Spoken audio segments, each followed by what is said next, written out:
চাপৰত ৰঙামাটি মাজেৰ গাঁৱৰ এক জঘন্য কাণ্ড। তিনি পুত্ৰ মিলি হত্যাৰ চেষ্টা পিতৃক, হাতত দা লৈ কৰিলে হত্যাৰ চেষ্টা, কথামপি প্ৰাণৰক্ষা পিতৃৰ। ধুবুৰী জিলাৰ চাপৰ থানাৰ অন্তৰ্গত ৰঙামাটি মাজেৰ গাঁৱৰ চোৰহাব আলী তিনি পুত্ৰ ছফিকুল, মতলেব আৰু মান্নান আলীয়ে হাতত দা লৈ খেদিয়েহে মাৰিবলৈ। জানিব পৰা মতে চোৰহাব আলীয়ে দিন হাজিৰা কৰি ধন গোটাই সৰু পুত্ৰক ই ৰিক্সা কিনি দিয়াত ডাঙৰ তিনিজন পুত্ৰই ক্ষুব্ধ হৈ পৰে।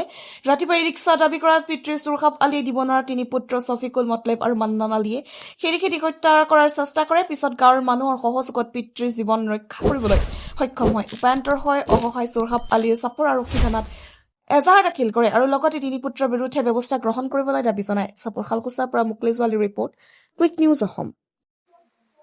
মোক মাৰিব হৈছে ছফিকুল, মতলেব, মান্নান। মোৰ বেটা হয়। নিজৰ ল'ৰা।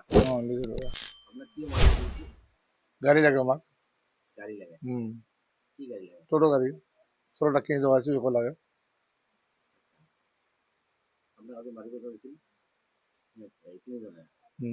রাতে বাহিরাও নিয়ে আসছে।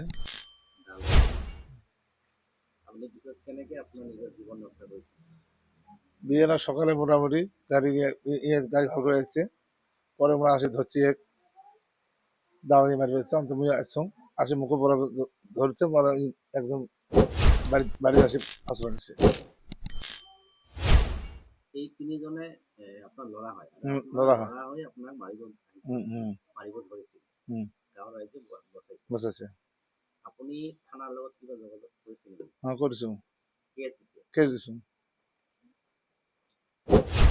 যিহেতু থানালৈ আপুনি গৈছিলে, কেছ দি আহিছে, কি বিচাৰে?